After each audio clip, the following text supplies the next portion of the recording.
Taiwan's arsenal tilts toward missiles and drones, raising balance concerns. December 25, 2025. U.S. military support for Taiwan has increasingly emphasized asymmetric weapons such as missiles, drones, and dispersed command and control systems, aimed at deterring or defeating a potential Chinese invasion. While these systems are survivable, mobile, and relatively inexpensive, some experts argue that the overall mix of capabilities has become unbalanced. Rupert Hammond-Chambers, president of the U.S.-Taiwan Business Council, recently warned that Taiwan's arsenal now leans too heavily toward asymmetric warfare.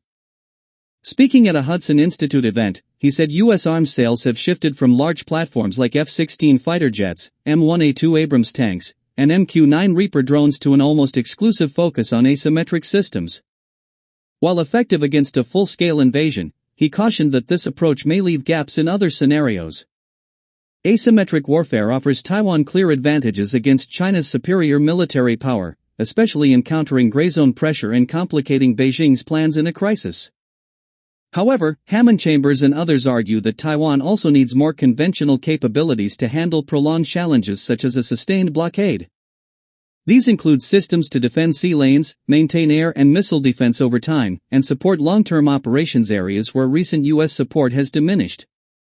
Over the past 5 years, the U.S. has delivered large quantities of missiles, drones, ammunition, software, and spare parts, reflecting Washington's belief that distributed and networked systems best suit Taiwan's defense needs. This emphasis was reinforced earlier this month with an $11 billion arms package that included HIMARS rocket systems, Army tactical missile systems, Javelin missiles, howitzers, and drones.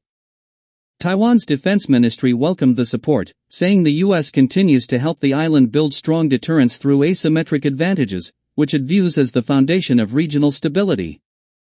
Taiwan has also proposed billions of dollars in supplemental funding for asymmetric capabilities and for an island-wide air defense network known as T-Dome.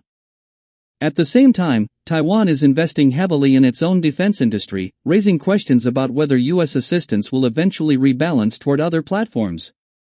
Retired Admiral Li Shimin argued that Taiwan must be able to produce weapons at scale on the island in case a blockade cuts off foreign support. Strengthening domestic supply chains for munitions, spare parts, and sustainment is seen as critical. Former U.S. Commerce Department official Betsy Shea said the fastest way to expand production is for Taiwan to license U.S., European, and Ukrainian designs and manufacture them domestically. While local innovation will grow over time, she argued that licensing foreign designs is the most practical short-term solution. Taiwan's defense budget continues to rise as it assesses how best to prepare for different Chinese coercion scenarios.